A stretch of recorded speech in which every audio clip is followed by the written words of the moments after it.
کچھ دوستوں نے سوال کیا کہ بھینس کی قربانی جائز ہے کہ نہیں۔ آج کے اس مختصر درس کے اندر ہم اسی مسئلہ کو وضاحت کے ساتھ بیان کریں گے۔ قرآن کریم نے قربانی کے جانوروں کے لیے بہیمۃ الانعام کا انتخاب فرمایا۔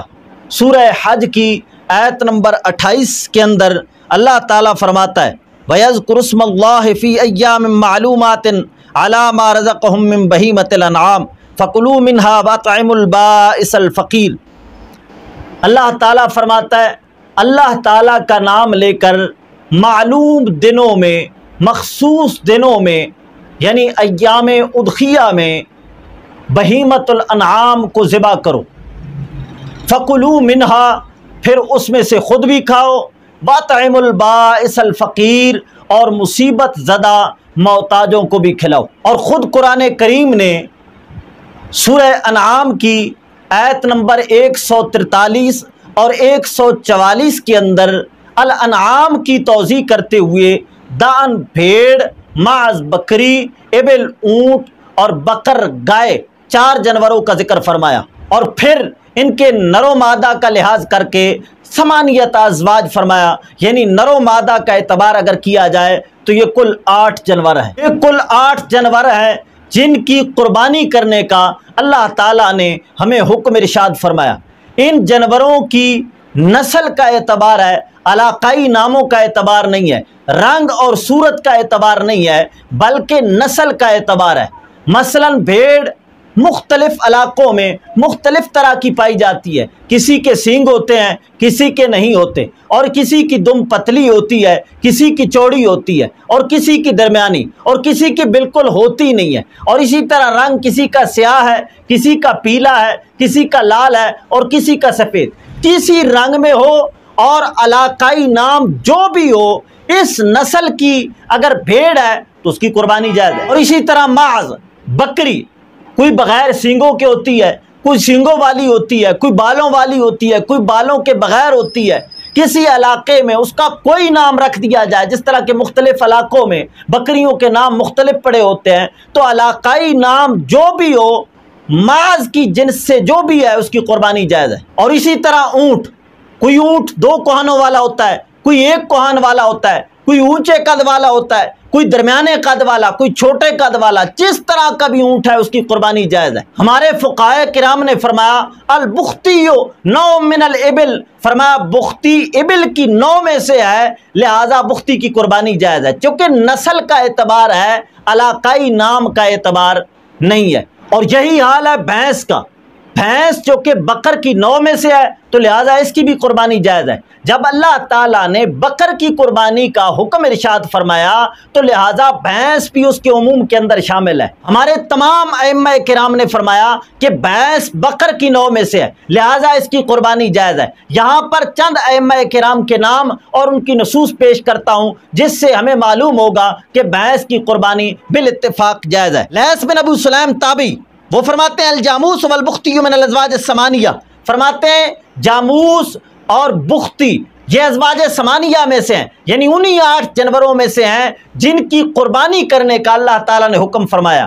جاموس کا چونکہ شمار بکر کے اندر ہوتا ہے اور بختی یہ ابل کی نوع میں سے ہے، تو لہٰذا اس کو کوئی علیحدہ جانور نہیں کہیں گے، بلکہ انہی 8 جانوروں میں سے یہ بھی ہیں۔ اور امام لغت و ادب امام ابو منصور محمد بن احمد حروی وہ فرماتے ہیں واجناس البقر منها الجواميس واحدها جاموس وهي من انبلها واکرمها واکثرها البانا واعظمها اجساما، فرماتے ہیں بقر کی جنس میں سے ایک جوامیس ہے، اور فرماتے ہیں اس کی واحد جاموس آتی ہے، یہ بقر کی عمدہ ترین قسم ہے، فرماتے ہیں اس کا دودھ زیادہ ہوتا ہے اور جسامت کے اعتبار سے یہ مضبوط ہوتی ہے، یہ بقر کی جنس میں سے ہے، کوئی علیحدہ جانور نہیں ہے۔ امام لغت علامہ ابو الحسن علی بن اسماعیل فرماتے ہیں والجاموس نوع من البقر، اور مشہور فقیہ و محدث علامہ عبداللہ بن احمد بن محمد المعروف ابن قدامہ وہ فرماتے ہیں الجوامیس نوع من البقر والبخاتی نوع من الابل۔ اور ابن تیمیہ کے والد عبد السلام بن عبداللہ وہ فرماتے ہیں الجوامیس نوع من البقر۔ اور لغت عرب میں امامت اور حجت کا درجہ رکھنے والے ابن منظور افریقی وہ فرماتے ہیں والجوامیس نوع من البقر۔ اور معروف لغوی امام علامہ ابو العباس احمد بن محمد بن علی وہ فرماتے ہیں والجوامیس نوع من البقر۔ تاج العروس کے اندر امام زبیدی لکھتے ہیں الجاموس حیوان اہلی من جنس البقر۔ اور المعجم الوسیط کے اندر ہے البقر جنس من فصیلت البقریات یشمل الثور والجاموس۔ فرماتے ہیں بقریات کے خاندان سے ایک بقر ہے، فرماتے ہیں یہ بیل کو بھی شامل ہے اور بھینس کو بھی شامل ہے۔ اور المنجد کے اندر ہے الجاموس ضرب من کبار البقر۔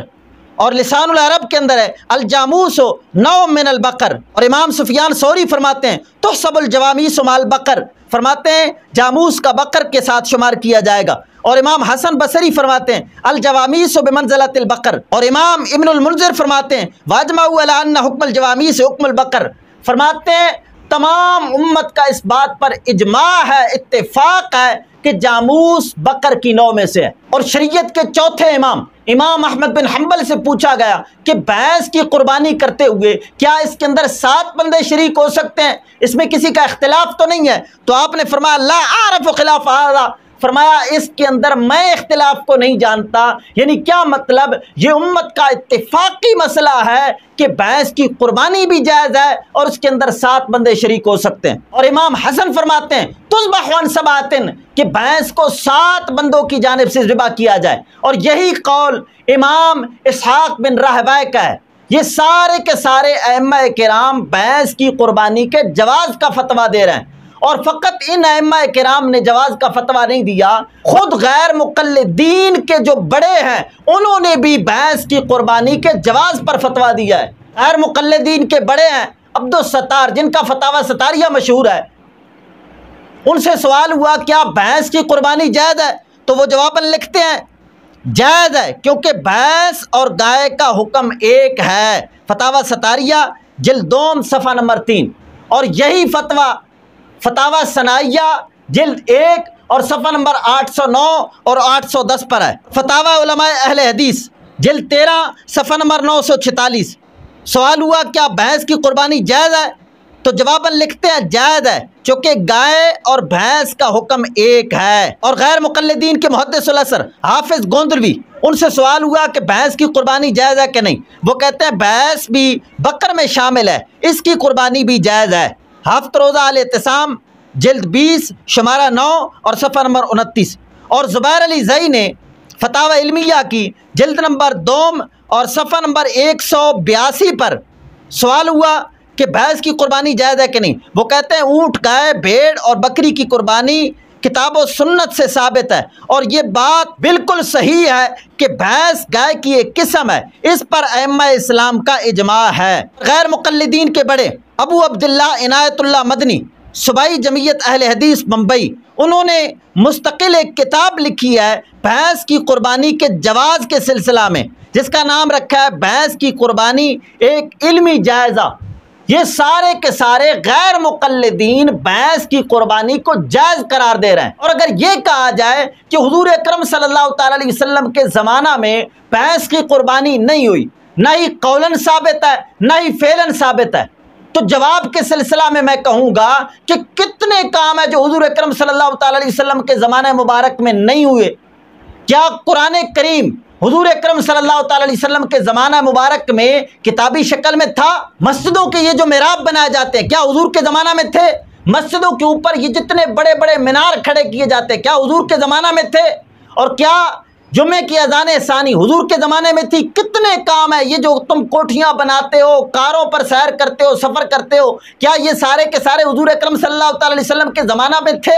اسی کام کے جائز ہونے کے لیے یہ نہیں دیکھا جاتا کہ یہ کام حضور کے زمانے میں ہوا ہے کہ نہیں، بلکہ دیکھا جاتا ہے کہ شریعت کے قواعد و ضوابط کے مطابق ہے کہ نہیں۔ اور یہ جو بھینس کی قربانی ہے یہ قرآن پاک کی نص سے ثابت ہے، بہیمۃ الانعام کے عموم کے اندر بھینس بھی شامل ہے۔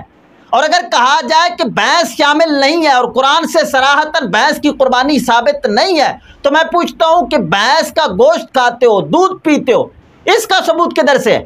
اگر کہو قرآن سے تو میں کہتا ہوں قرآن سے اس کا ثبوت ہو گیا، اور وہ نص ادھر کیوں نہیں چل سکتی؟ اور اگر کہو کہ قیاس سے اس کا ثبوت ہے تو میں کہتا ہوں قیاس تو تمہارے مذہب کے اندر ہے ہی نہیں۔ اب یا تو بھینس کے گوشت اور دودھ کو بھی چھوڑو یا بھینس کی قربانی کو بھی جائز مانو۔ خیر، یہ دلائل میں نے پیش کیے کہ بھینس بقر کی نوع میں سے ہے، اس کی قربانی بالاتفاق جائز ہے۔ زبیر علی زئی جو غیر مقلدین کا محدث ہے وہ کہتا ہے اس کے جواز پر اجماع ہے۔ ابن المنذر کا میں نے قول پیش کیا، وہ کہتے ہیں بھینس کی قربانی کے جواز پر اجماع ہے۔